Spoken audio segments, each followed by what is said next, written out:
todavía, doctor. ¿Todo tranquilo? Muy bien. No está compartiendo, doctor. ¿No está completo? No está Ahí compartiendo pantalla, doctor. Ve. Ya, espérenme un minuto, lo tengo.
Su micrófono está desactivado, doctor.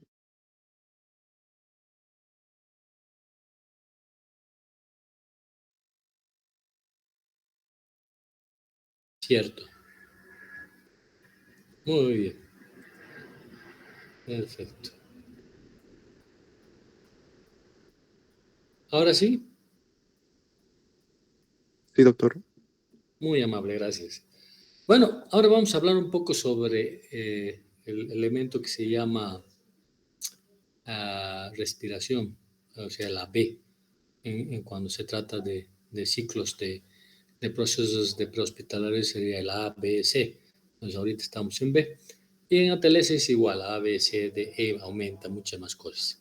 Bueno, de todas maneras en B lo que tenemos que ver es básicamente cómo ventila. Hace rato habíamos hablado sobre la vía aérea, pero no hemos hablado un poquito sobre lo que significa el trauma cervical. No olviden que la vía aérea también tiene que ver con respecto a este elemento, que en accidentes y en lesiones son elementos que tienen que tomarse importante porque es el lugar más expuesto de nuestra economía en relación al grado de elementos anatómicos de importancia que pasan por él. El cuello tiene un gran sinnúmero de nervios, arterias y venas, y por supuesto todo lo que significa el aparato respiratorio en su primera porción. Entonces tiene mucha importancia y generalmente tiene tres zonas. La zona 2 es la que más se expone y vamos a ir viendo en este momento esto. Fíjense, hay una zona 1 que se extiende desde el borde superior de la clavícula hasta el borde inferior del cartílago cricoides. Ese es el 1. Si ven aquí está, es el 1, ¿sí? Bueno, este 1 generalmente está más protegido porque está casi por debajo de lo que, o sea, en relación a lo que significa la parrilla torácica. Entonces, las lesiones son un poco menores a este nivel, pero generalmente los grandes vasos siempre son elementos que tienen que tomarse en cuenta en esta zona. La zona 2, del borde inferior del cartílago cricoides hasta el ángulo de la mandíbula. Este es el lugar más expuesto y por ende todos los elementos anatómicos en este lugar pueden ser lesionados, ya sea por trauma, ya sea por armas de fuego, armas blancas, contusiones, etc. Es tal vez la zona más visible que es esta, ¿verdad? Ahí también están los elementos que están irrigando hacia la tiroides, etc. Y la zona 3 se extiende desde el ángulo de la mandíbula hasta la base del cráneo y el acceso a estas lesiones es un área bastante difícil si existiera. A veces las heridas penetrantes son las que más lesionan estos niveles y generalmente cuando tratas de ubicarlos hay cirugías incluso que requieren, como dice ahí, desarticulación de la mandíbula. O sea, eso es una zona bastante compleja en su abordaje cuando se trata de lesiones, ¿ya? Recordando, esta es la zona 1, la zona 2 y la zona 3, ¿sí? Ángulo de la mandíbula, cricoides, eso, y la clavícula son los elementos de referencia que pueden darse, ¿ya? Perdón un ratito.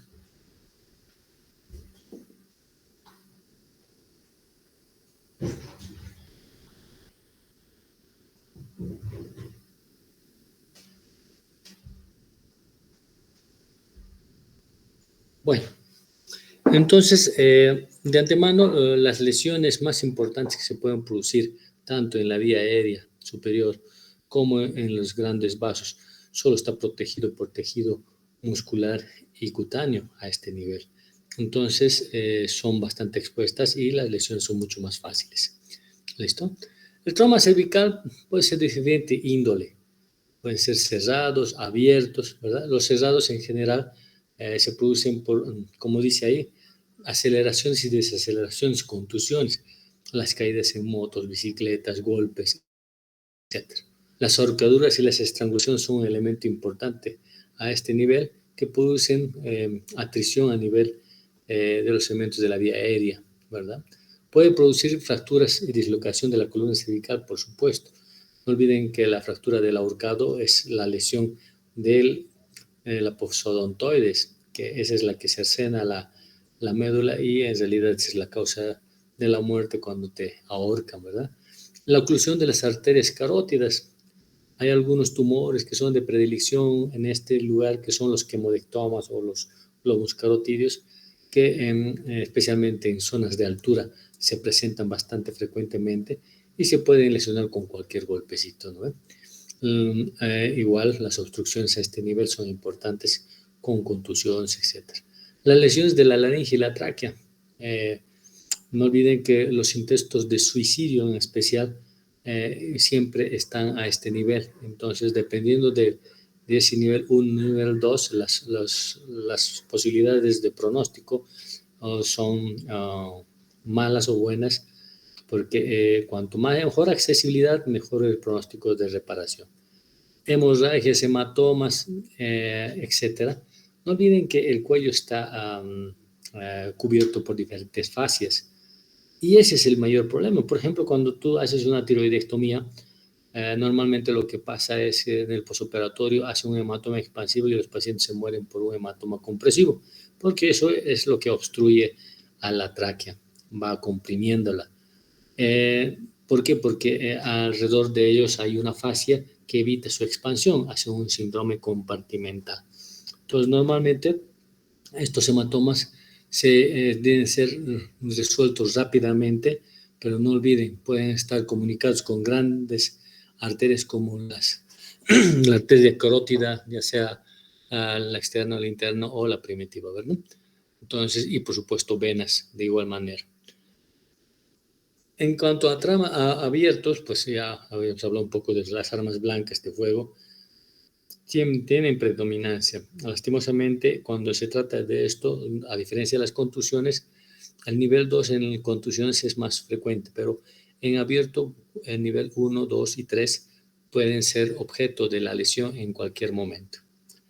Aspiración, cuerpos extraños. Los cuerpos extraños que se pueden producir en la vía aérea pueden producir por ejemplo, obstrucciones, etcétera, y lesiones perforativas a nivel de la tráquea que son visibles a nivel del cuello.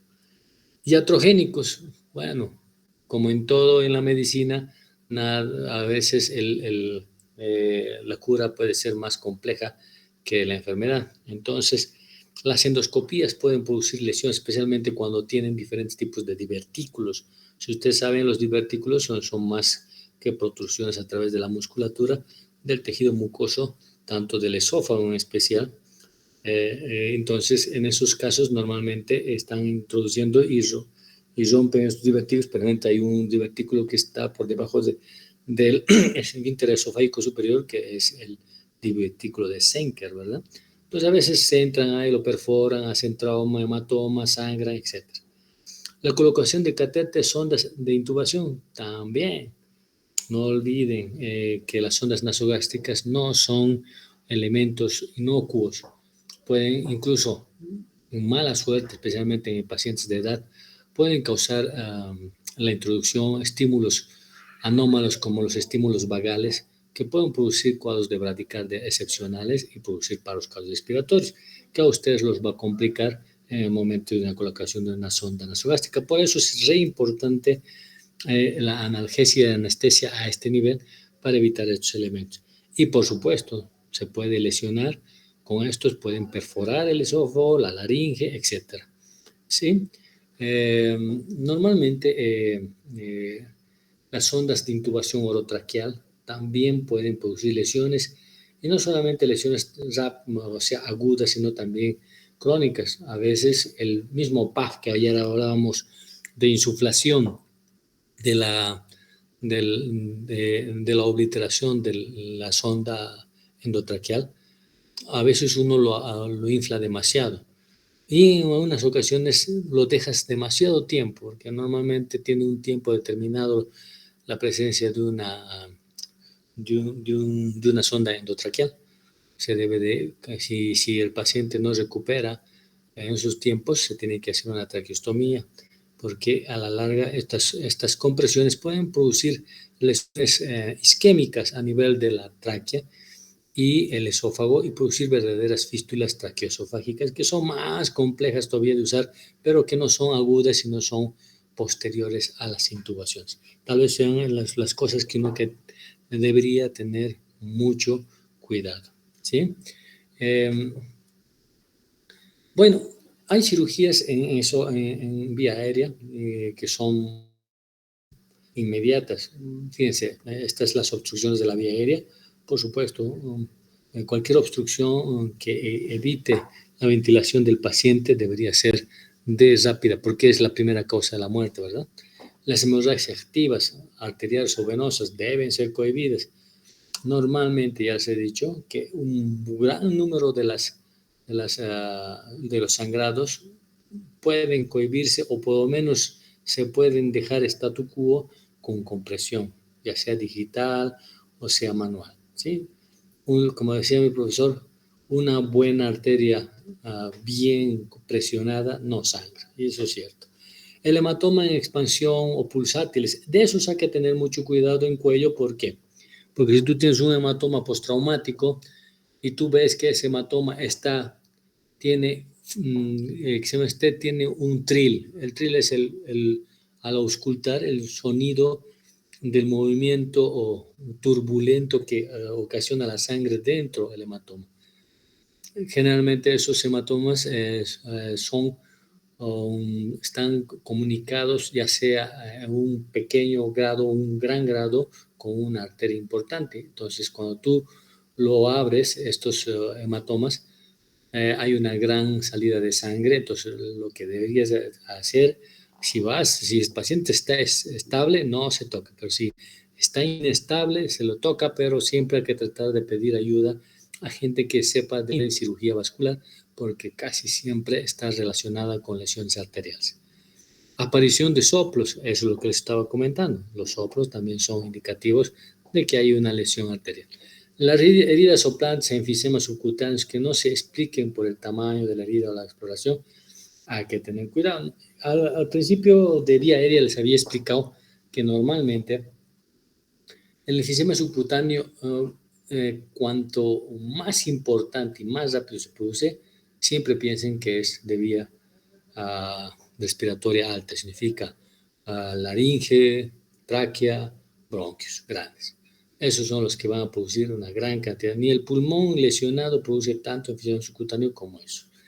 Entonces significa que puedes estar enfrente de una lesión de la vía aérea superior.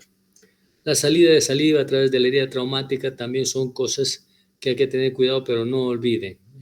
Estas son más de tratamiento secundario, o sea, no es de las lesiones que producen saliva, es por una lesión de las glándulas, especialmente la parótida, que es la más grande, pero pueden ser las submaxilares y las sublinguales que pueden estar lesionadas. Entonces, normalmente los conductos que pueden estar ahí, ¿verdad? Empezando del esteno, acabando con los conductos que están comunicando la sublingual. En realidad, sí puede haber lesiones, pero si no hay un sangrado evidente, se puede fistulizar y puede ser tratado posteriormente con un manejo a posterior.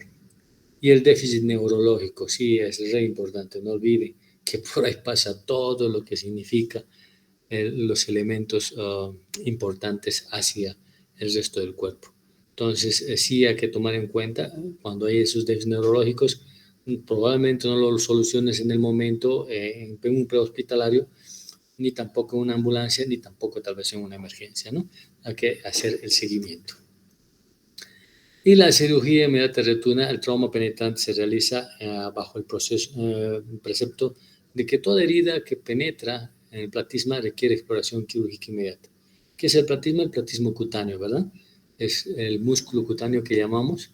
Todo lo que ha pasado por ahí tiene alta posibilidad de haber lesionado lo que está por detrás, que son elementos vasculares y nerviosos, ¿sí? Y tendría que ser, hacerse una cirugía inmediata. El trauma cervical cerrado muy raras veces requiere tratamiento quirúrgico directo, pero sí puede estar indicada una traqueostomía cuando los tejidos contusionales y hematomas causen obstrucción respiratoria. Es lo que les comentaba.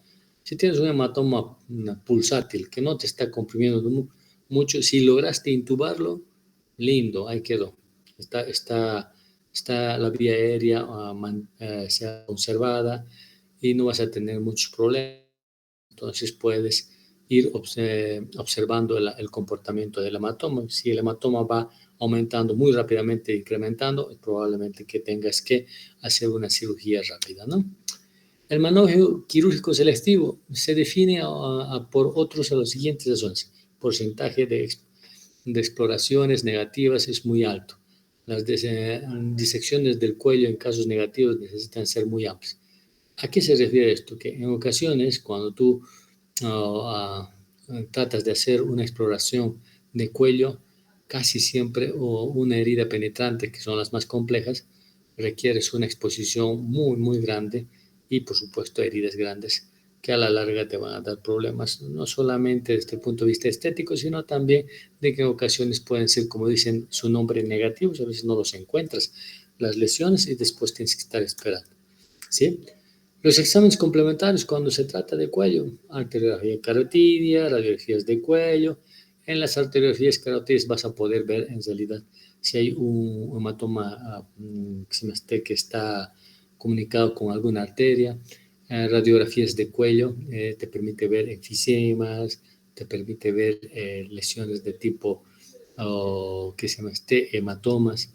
La laringoscopía, los desvíos de las cuerdas bucales, etcétera, te permite tener una idea de qué está pasando con la vía respiratoria alta. Las broncoscopías, cuando hay lesiones especialmente del bronquio principal, te permite ver si hay lesiones de esto, del bronquio, laringe, etcétera. Esofotogramas con bario, bueno, hoy en día ya está un poco muy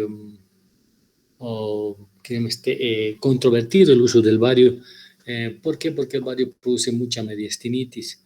Entonces, normalmente si tienes sospecha o tienes algunas, porque el esofograma lo vas a hacer con una sospecha de que hayas producido una lesión en cuello, entonces, y haya una salida a nivel de los espacios cervicales. No olviden que el espacio cervical medio es el que más se comunica con el mediastino.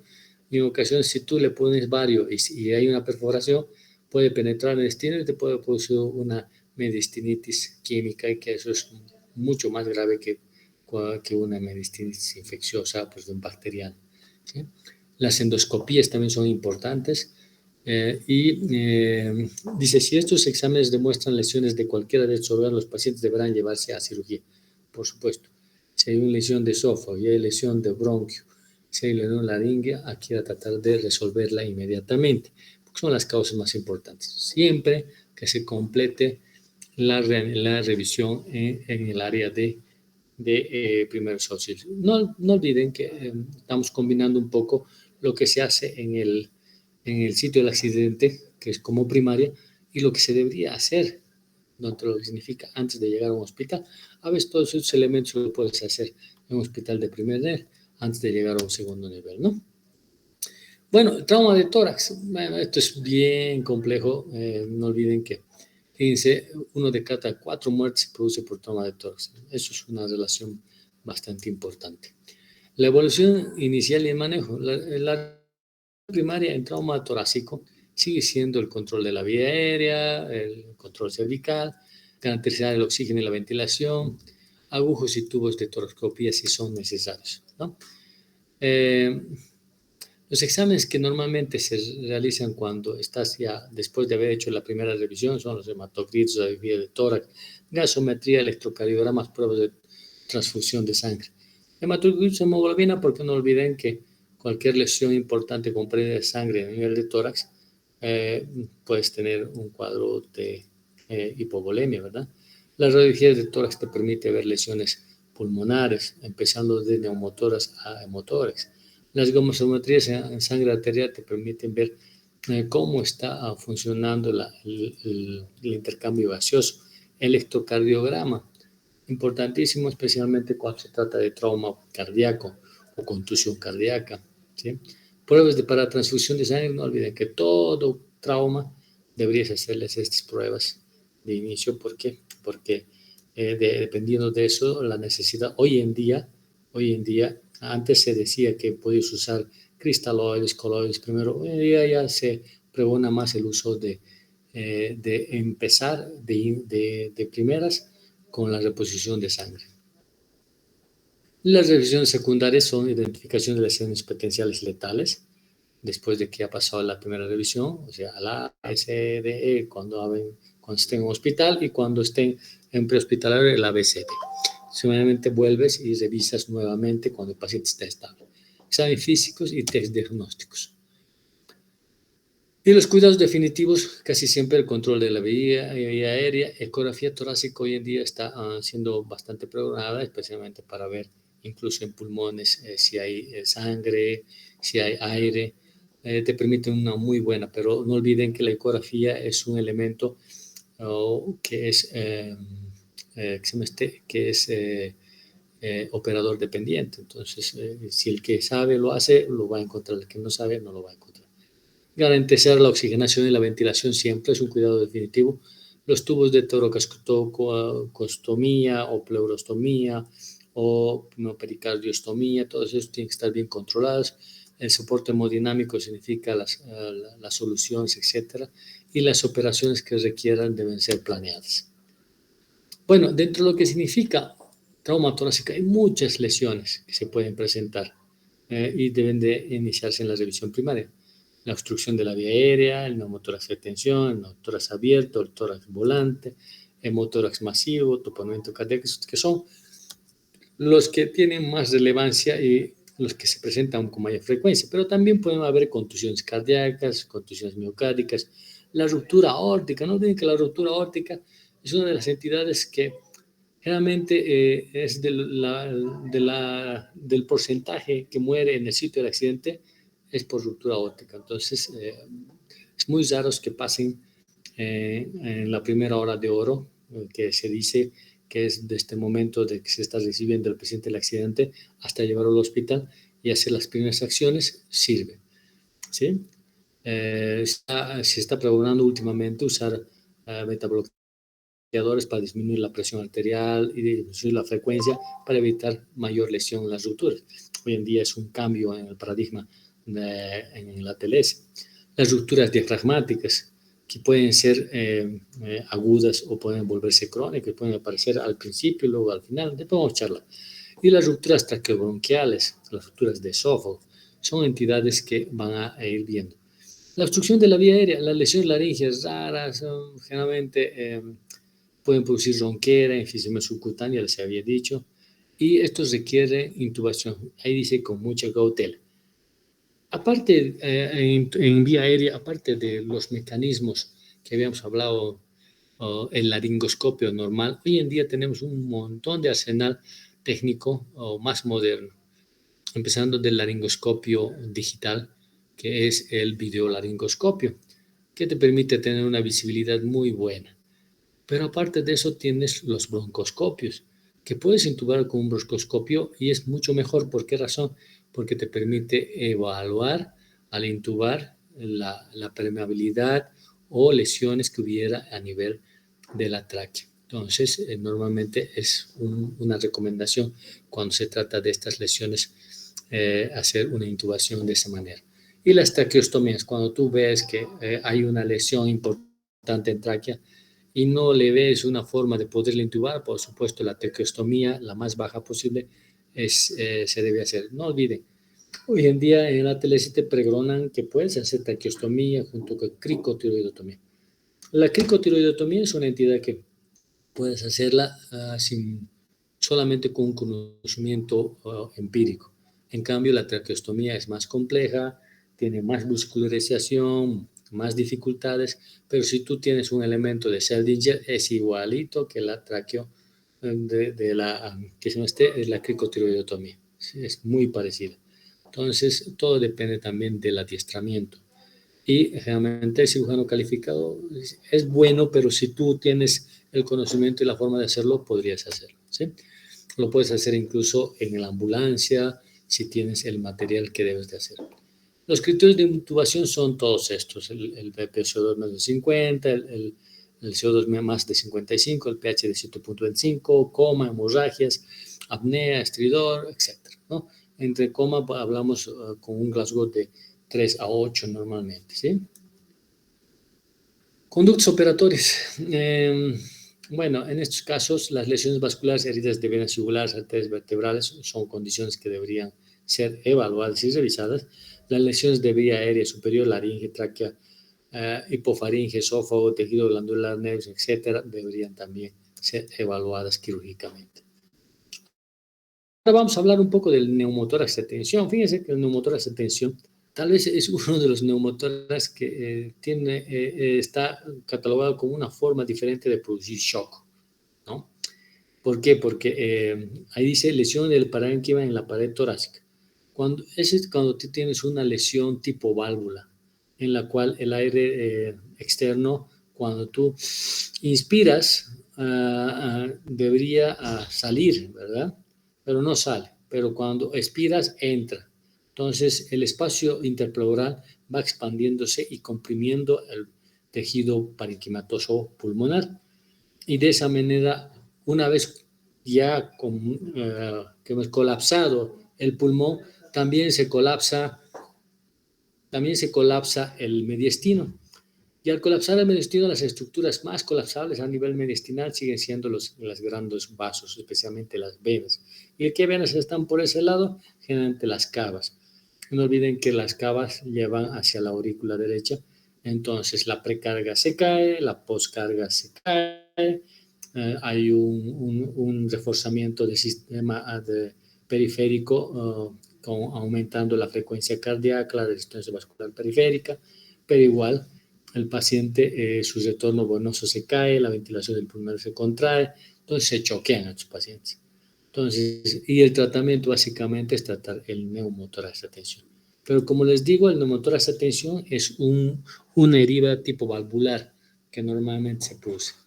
El distrés respiratorio, las venas del cuello distendidas, egurgitación yugular se llama, no es más que porque como está comprimido el sistema venoso, no está llegando de la cabeza ni de las extremidades el retorno venoso, por eso es que no hay una poscarga adecuada y por eso se choquea. Y generalmente los ruidos respiratorios pues están caídos, no se escucha nada, hay una hipersonalidad, timpanismo, y generalmente son cianosis tardías, porque al principio pueden estar pálidos por el shock, ¿verdad?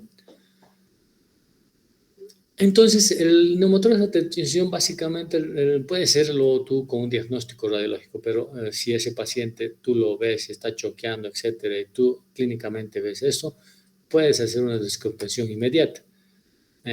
¿Sí? Cuando hay el neumotórax de tensión, ¿verdad? Entonces puedes hacer una descompresión inmediata. Hay dos tipos de tratamiento respecto a esto. Uno que es rápido, que es colocar una aguja de hueso calibre, el French más grande que puedas tener en bránulas, como ser una número 10, una número 12, para colocar en el, en el segundo espacio intercostal línea medio clavicular. Es lo que te decían antes. Hoy en día está un poquito cambiante respecto a esto. Los que tienen experiencia lo hacen ahí y los que no pueden hacerlo en el quinto espacio intercostal línea medio axilar, porque ahí también se hace las incisiones para la pleurostomía, ¿verdad? Pero no olviden que la pleurostomía, o sea, la punción pleural es temporal. Te da tiempo para volverlo al tórax hipertensivo, en un tórax abierto, neumotórax abierto, perdón, y de esa manera el shock disminuye, porque el retorno venoso mejora, la compresión, el pulmón va distendiéndose un poco mejor, etcétera. ¿Sí? Y normalmente lo que va a pasar es que te da el tiempo necesario como para que lleves eso generalmente lo haces en el prehospitalario, porque ya en el hospital como tal deberías ponerle un tubo pleural, ¿no ve?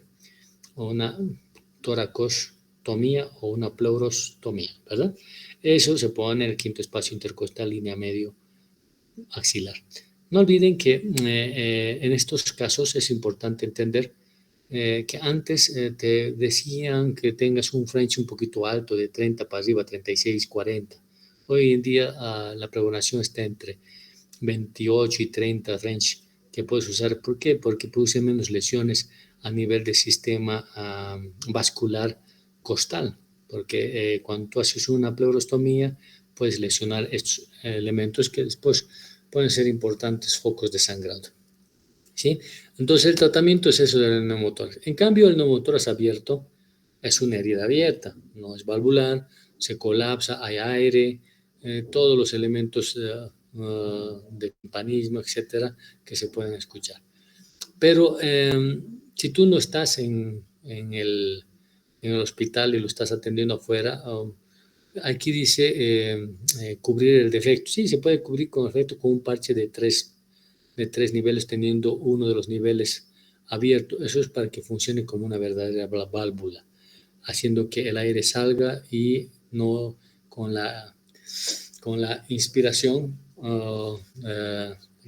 salga y con la expiración no entre. Entonces ayuda mucho de forma temporal. En ocasiones cierras el defecto y puedes poner un tubo torácico en el quinto espacio intercostal, línea medio axilar, pero si tú no tuvieras, digamos, un sello de agua o un tubo de pleurovac, etcétera, para poder conectarlo, puedes usar diferentes elementos, desde un guante o que puedes conectarlo porque el guante le haces un agujero a un dedo y cuando inspira colapsa y cuando expira sale el aire. Es bastante útil en estos casos. Y por supuesto la operación definitiva en caso de ser necesario. Los tórax flotantes también son las lesiones múltiples de fracturas costales, ¿sí? En estos casos normalmente la intubación, la analgesia y el oxígeno, el control de la expansión pulmonar es importante. Generalmente estos pacientes hay que monitorizarlos hasta la llegada al hospital porque estos pacientes van a tener que ser intubados, sedados y enviados a una sala de terapia. Ahora, las fracturas en general pueden ser fijadas en caso de ser demasiadas las fracturas, pero si no son muchas, pueden esperarse para un control secundario. En la inspiración y la expiración del tórax, esto se vuelve un tórax paradójico porque el tórax no funciona con la dinámica de un elemento continente y un elemento un contenido que se expande y se contrae. Entonces no hay la presión intrapleural requerida para que ese pulmón funcione adecuadamente. Entonces empieza a tener trastornos de ventilación y oxigenación importantes. ¿Sí? El hemotórax masivo. Antes que me olvidaba, un criterio de cirugía en neumotórax es que cuando tú le pones el tubo pleural en el quinto espacio intercostal y le pones un sello de agua, normalmente estos pueden persistir la salida del burbujeo. Significa que hay una lesión bronquial. Si ese burbujeo pasa las 24 horas, es indicativo de cirugía. ¿Por qué? Porque eso significa que es un bronquio grande y no va a colapsar de ninguna manera. Entonces se tiene que ir a cerrar. ¿Ya? Ahora, en el motor masivo normalmente es la presencia de sangre. Hay matidez, no se escucha nada, a la auscultación, a la percusión, como les he dicho, matidez. Normalmente hay una hipoventilación importante. El motor masivo es cuando tú pierdes más de 1500 ml, cuando empiezas a perder, o sea, indicaciones quirúrgicas como tal, son 1500 ml de pérdida sanguínea cuando tú le pones un tubo pleural.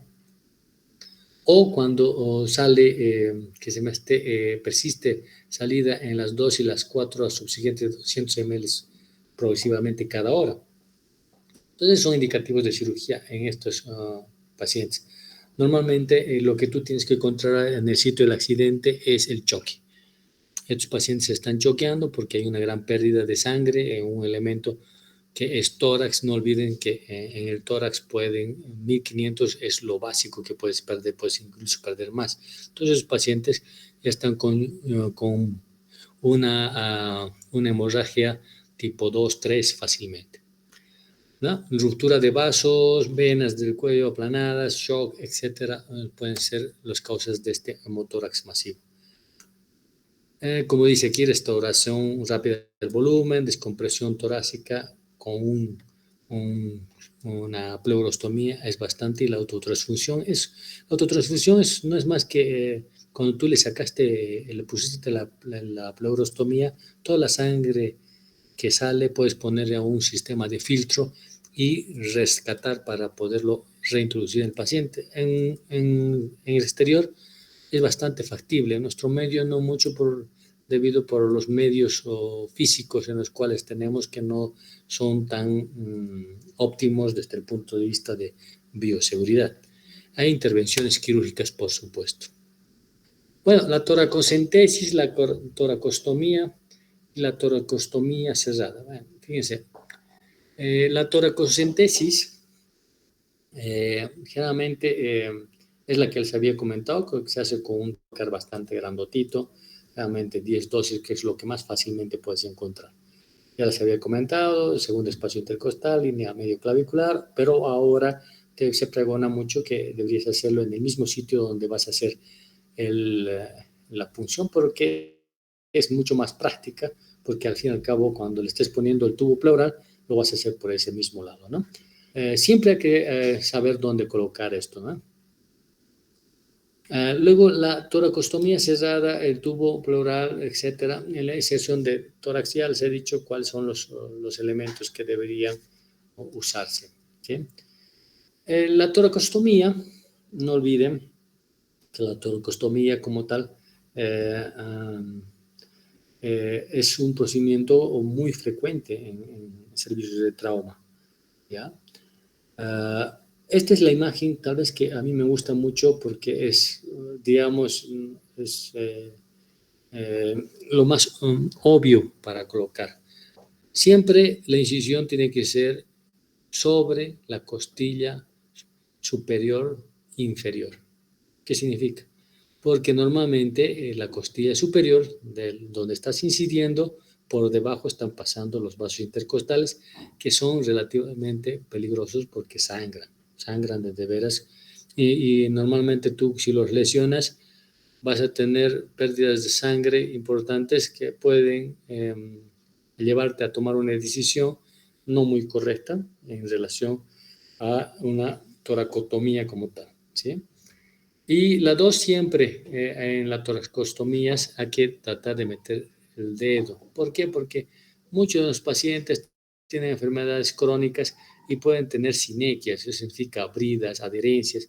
Y en ocasiones cuando tú le metes el tubo, normalmente lo que va a pasar es que lo vas a meter al pulmón y vas a producir una lesión. Entonces, con este pequeño sistema de revisión te permite ver que no haya las sinequias y de esa manera introducir sin ningún peligro el tubo de toracostomía. El tubo de toracostomía siempre se pone con una pinza curva, como están viendo en la figura 3. Se introduce hacia abajo, pero cuando ya estás ingresando, lo tienes que redirigir para que vaya hacia arriba, ¿sí? Esta es la mejor forma de poder colocar un tubo de toracostomía.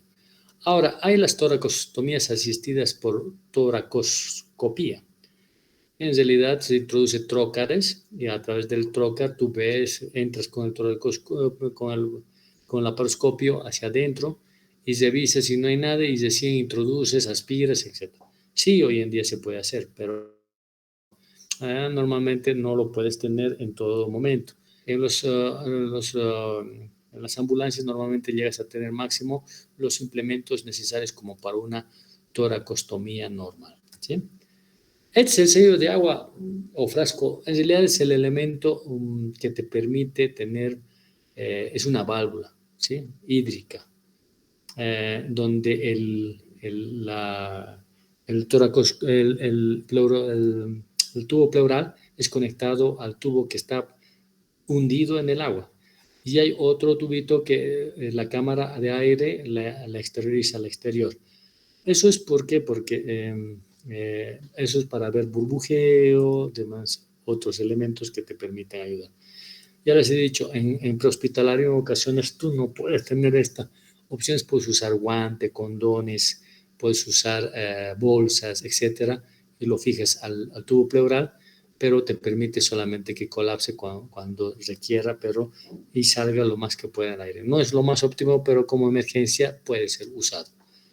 Hay tubos de tórax, sellos de agua que tienen Babcock, que son aspiradores continuos, más se usa en pacientes que tienen infecciones, especialmente los piotórax, etcétera, o cuando tienen diferentes tipos de adherencias, están enquistados. Normalmente un trauma de tórax casi nunca se usa esto, ¿no? Y esto es lo que más hoy en día se está usando, que son los pleurobags, los pleuroguard, etcétera, que tienen la misma función de un sello de agua y nada más que te permiten tener una mejor objetividad de lo que estás viendo en la ventilación, ¿sí? Las normas de colocación y el control de tubos torácicos. Fíjense, esto es la colocación debe ser oportuna en fin de evitar la hipoxia. Si es importante, tú diagnosticas un neumotórax o un hemotórax, deberías ponerle. Los tubos deben ser de calibre mayor de 30 French. Antes se decía eso, o sea, entre 36 y 40 French deberías poner, pero hoy en día las nuevas reglas que te pone ATLS es que deberían ser más delgados de 28 a 30, justamente porque al ser más gruesos tienen más dificultades a introducirse en los espacios intercostales porque el paciente se está moviendo. Y no olviden que el espacio intercostal entre dos costillas es un espacio que es difícil poderlo sobrepasar. Debe colocarse buenas dosis de anestesia en la piel y en la pleura, porque cuando tú ya incides sobre la pleura, el paciente se empiezan a toser si están despiertos y pueden producir grandes problemas desde el punto de vista ventilatorio. Después, la experiencia demuestra que la penetración de la pleura debe hacerse con el dedo. Sí, a veces es bueno hacerlo con una pincita. Fíjense que es claro cuando entres, es como un cuero de tambor, poco suena, cuando entres a la pleura, porque es como el peritoneo, es un elemento duro que al penetrarlo a veces con el dedo no lo puedes hacer. Entonces, sí es bueno con una pincita divulsionar hasta entrar y después recién con el dedo o tratar de verificar si no hay las adherencias que les he comentado. Estas recomendaciones por esa razón, porque ahí se puede haber muchas adherencias. Bueno, este es un video de una pleurostomía. Sería bueno que lo veamos. Ya, como siempre, yo pongo todos los títulos y todo del video que he sacado porque han tenido formas de poder hacerlo, ¿no? Es un trabajo que hacen. En realidad, esto es un derrame pleural, chicos, no es un trauma torácico, porque van a ver que va a salir líquido. Pero el tratamiento sigue siendo el mismo. Tubo pleural, quinto espacio intercostal. Ahora, puntos de fijación es importante saber. La tetilla es el quinto espacio intercostal, puede ser, excepto en mujeres es muy difícil poder cuantificar si es la tetilla. Luego la axila es el segundo espacio intercostal, el próximo de la axila, y de ahí vas contando hasta el quinto espacio intercostal. La escápula es el séptimo espacio intercostal, puedes subir 2 y puedes encontrar al quinto espacio intercostal. Bueno, son formas de poder ubicar el quinto espacio intercostal. Sí hay que tener cuidado de elegir el quinto espacio intercostal, porque a veces si te pasas el sexto o séptimo puedes entrar a cavidad abdominal y producir lesiones tanto hepáticas o esplénicas dependiendo del lado en el cual estás haciendo. Ahorita está haciendo una anestesia local de piel Y no se olvídense, ya ha introducido a cavidad, está sacando contenido pleural y está poniendo el resto de la anestesia a ese nivel para que la pleura no duela mucho. La pleura, igual que el peritoneo, es un elemento muy sensible y muy doloroso. Hay que ser muy conscientes con los pacientitos que cuando le vas a poner estas cosas, tienes que saber que tienes que anestesiarle adecuadamente, ¿ya?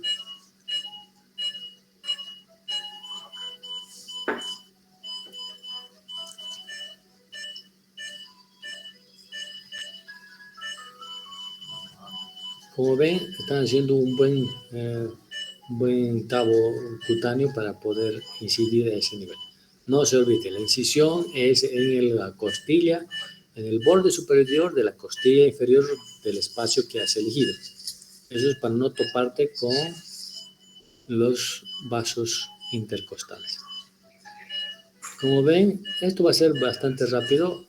Hasta eso es lo que está haciendo. Está metiendo la pinza, está divulsionando y una vez ingresado, suena clarito, ¡pluc! Y empieza a salir líquido. Eso significa que ya entró a cavidad. ¿Sí? Ahí está la revisión digital y ahora sí va a poner. Estos son unos guiadores. Normalmente se usa en trauma, pero la mayoría de las veces vienen los tubos torácicos sin guiador. Entonces lo que tienes que hacer es usar la pinza para evitar tener este problema porque tienes que dirigirlo al borde superior. ¿Sí? Los guiadores torácicos son muy importantes en pacientes con trauma porque te permiten dilatar antes de introducir. Como ven, eso es un derrame pleural que está vaciando, no es un hemotórax, no es un hemotórax. Pero el principio básico de colocar la pleurostomía es el mismo, ¿sí? No tiene ninguna diferencia. Ahora, cuídense siempre que cuando hagan una pleurostomía, o sea, por hemotórax, avisen a todo el personal que están colaborando con ustedes que van a vaciar el espacio porque normalmente los pacientes se descompensan terriblemente porque la bulimia cae mucho más de lo que es normal porque va a seguir sangrando, ¿verdad?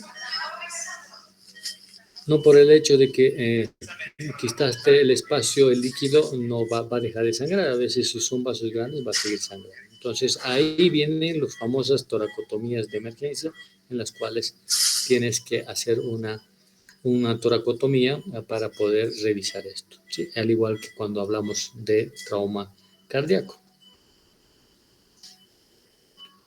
Esa fijación es importante, tienen que fijar. Y este está el sello de agua, ¿verdad?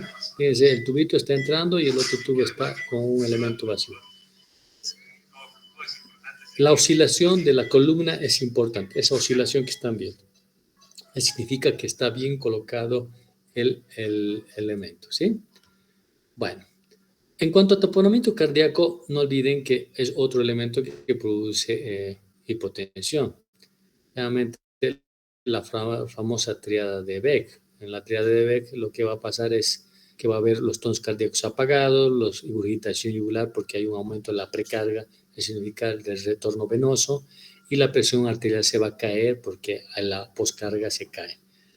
Y la esterilidad y normalmente va a una electricidad sin pulso, que significa que no se siente el pulso. Generalmente el taponamiento cardíaco se debe ver la vía permeable, terapia endovenosa, pericardiocentesis, pericardiotomía son los dos elementos. La pericardiocentesis no es más que un procedimiento en el cual se punciona en el ángulo costodiafragmático del lado derecho, guiándose a la punta de la escápula, ¿sí? O sea, eso es un punto de referencia. Normalmente se usa una aguja bastante larga de 20-30 centímetros, de un French bastante importante. A veces se usa los catéteres peridurales. ¿Por qué? Porque es más fácil y una vez introducida al corazón puedes dejar el mismo catéter del peridural para seguir haciendo una pericardiocentesis, una pericardiostomía, ¿sí? Pericardiocentesis. Esto es una cosa que es para ver. La vía de acceso más utilizada es la vía subsifoidea. Con el paciente en decúbito supino se identifica una zona situada en el borde inferior, 1 o 2 centímetros de un área cuyo límite interno es el apéndice sifoides y el límite externo es el reborde costal izquierdo. Ahora se procede a la colocación de guantes estériles. Una vez localizado el lugar de punción, se desinfecta con antiséptico y se infiltra la zona con anestésico local si el paciente está consciente. A continuación, se dirigirá la aguja de punción desde la zona anteriormente referida hacia el hombro izquierdo con un ángulo de 30 grados. Punta de la utilizando la cara escápula, no se posterior olviden, de la chicos. pared Punta de la torácica como escápula, ese apoyo. es un punto de referencia. Y se va A la vez aspirando que y se progresa pone la líquido aguja, en se la zona. aspira suavemente. En el caso de que se sientan las pulsaciones cardíacas transmitidas a la aguja, implicaría que se ha localizado el miocardio, por lo cual se debe retirar un poco la aguja para evitar lesionarlo. Lo ideal en estos tipos de pericardiocentesis por punción es hacerlo con un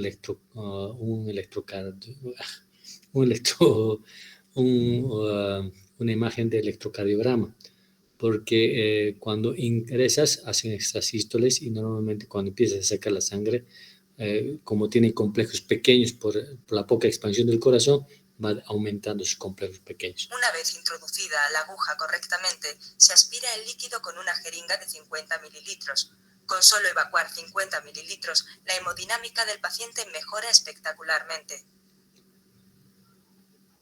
No olviden que también es uno de los elementos que puede producir lesiones miocárdicas si hacen gente que no tiene mucha preparación en esto. Pero si no hay más personas que puedan hacer esto, por supuesto, la teoría es bien efectiva y no es nada complejo hacerlo, ¿sí? Solo hay que munirse de valor y hacerlo. Normalmente, si no tienes estas agujas gruesas, largas de 3 centímetros, de 3 pasos y a la bolsa de drenaje. eso es lo que está haciendo. Normalmente lo que ha dejado es, es como una bránula, pero larga, que en ocasiones no tenemos nosotros. Las brándulas de nosotros son de 10 centímetros, normalmente no tenemos. Pero lo que tenemos a mano casi siempre son los catéteres peridurales que pueden ser usados adecuadamente, ¿sí? Ahora, cuando esto falla, generalmente se hace otros elementos, que es la ventana pericárdica, que también es otro elemento que hoy en día se preconiza. Supuestamente era para cirujanos, pero por la disposición en el mismo lugar de punción ángulo costodiafragmático derecho se encuentra hasta encontrar el pericardio y se abre. Como ven, no es nada complejo si es que sabes ubicarlo adecuadamente. No obstante, sigue siendo complejo porque si tú no tienes idea de dónde están los elementos anatómicos, a veces es muy difícil. Y como ven, estamos dejando un drenaje pericárdico en la ventana, que puede ser cualquier sonda que te pueda permitir mantener la ventilación. Fíjense que yo he visto cirujanos cardíacos complicarse con una ventana pericárdica. Entonces, no es tan fácil, pero la TLS actualmente te la está recomendando, ¿sí? Te la recomienda en relación a esto, ¿sí? Entonces, esto es en relación a las lesiones de pericardio, ¿sí? Ahora, los neumotórax simples, neumotórax, contusión pulmonar, lesión del árbol traqueobronquial, lesiones cardíacas cerradas, ruptura traumática de aorta, lesiones traumáticas de diafragma, heridas asfixiantes. Vamos a ir hablando un poco de eso, porque creo que ya nos está pasando la hora, pero sí podemos. El neumotórax normalmente ya hemos hablado, el neumotórax también. La contusión pulmonar no es más que cuando tú tienes, especialmente los choferes son los que hacen esto, una gran desaceleración del pulmón y el pulmón queda como vulgarmente se dice, como molido el pulmón. Entonces el pulmón ya no tiene actividad. Esto va a dos elementos, o hacia un neumotórax o hacia neumotórax, ¿sí? Y en estos pacientes, como tienen fracturas múltiples, lo que va a pasar es que pueden hacer cualquiera de las dos situaciones y se debería poner sellos de agua cuando eso ocurre. Mientras tanto, son pacientes que deben ir a terapia intensiva, ser intubados y ventilados con ventilación asistida, ¿sí? Las lesiones traqueales también son de elementos de revisión, ya les he dicho, una de las cosas más importantes. Si tú ves que tiene una lesión en cuello y ves un enfisema importantísimo, ya sabes que hay una lesión bronquial importante. Las lesiones cardíacas cerradas, que son las contusiones cardíacas, De igual manera, se deben tratar como si fuera un infarto miocardio e ir a terapia intensiva. La ruptura traumática de aorta, bueno, estos a las veces van a poder ver a menos que no haya sido una ruptura total. Generalmente ocurre en la unión del ligamento arterioso, donde había el conducto arteriovenoso en la infancia. Ahí es el lugar más fijo y ahí es donde se rompe la aorta. Generalmente son desaceleraciones importantes, traumas importantes.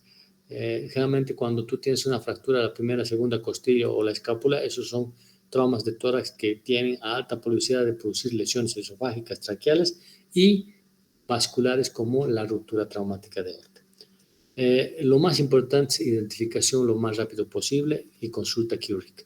Pero mientras vaya a cirugía, ustedes tienen que dar betabloqueadores para disminuir frecuencia, pulso y evitar que eso se siga rompiendo, disminuyendo la presión, dejándolo un poco o sin mucha presión a la aorta para que no se siga rompiendo, ¿no? Fíjense, estos son los elementos radiológicos que tú vas a ver. Normalmente en el sitio del accidente no vas a tener esta opción. Entonces, en el sitio del accidente prehospitalario lo que vas a hacer es lo más rápidamente estabilizarlo y enviarlo, porque estos pacientes sí se mueren rápidamente. Ensanchamiento de la franja paratraqueal, enchafamiento de las interfaces paravertebrales, fractura de primera, segunda y omóplato, como les había dicho, obliteración del espacio arteria pulmonar y aorta, depresión del bronco izquierdo porque hace un hemotórax ahí, ensanchamiento mediastínico, desviación del esófago. ¿Por qué? Porque cuando está aumentando la presión mediastinal se va hacia un lado. Hemotórax izquierdo, obliteración del botón aórtico y desvío de la tráquea. Son elementos que tú puedes ver dentro de lo que significa una radiografía de tórax. Y el tratamiento básicamente, una vez diagnosticado, estos pueden ir a una tomografía o una arteriografía y ver verdaderamente el grado de lesión que se ha producido en la aorta y por supuesto hacer una toracotomía para poder retirar. En pacientes, me olvidaba, la toracotomía, ya sea lateral o medial, va a depender mucho del grado de posibilidad de muerte del paciente. Especialmente en corazón, si tienes una herida penetrante en corazón y está sangrando, hemotórax, pericardiocentesis, etcétera, y sigue sangrando, tienes que hacer rápidamente para obliterar el sangrado. Ahora, si hay una lesión aórtica, tendrás que hacer una transesternal. En cambio, las otras, lo que te recomienda es una lateral, una toracotomía lateral, que es la que es más fácil de ingresar y más rápido, ¿sí? Las rupturas diafragmáticas, les he dicho, pueden ser agudas o pueden volverse crónicas. Las agudas son las que más problemas te traen, normalmente en la dinámica respiratoria. Generalmente son lesiones que pueden causar rápidamente disfunciones respiratorias. El tratamiento es quirúrgico como tal. Y las heridas pueden ser ocasionadas por armas contundentes, proyectiles, armas de fuego, contusiones, desaceleraciones. Los famosos choques en auto pueden producir lesiones que pueden estar inaparentes.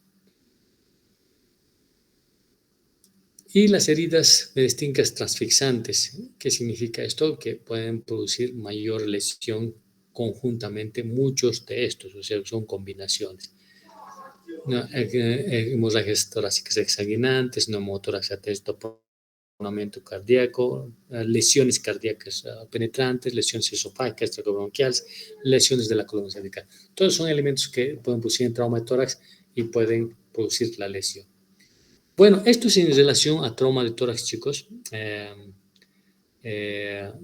Espero en el poco tiempo haberles dado una idea general de lo que se debe de hacer con un trauma de tórax. No obstante, este tipo de lesiones, lo máximo que tú puedes mantener es una ventilación adecuada en un paciente en el prehospitalario y tratar de transferirlo o movilizarlo lo más antes posible. ¿Listo? Bueno, preguntas, muchachos.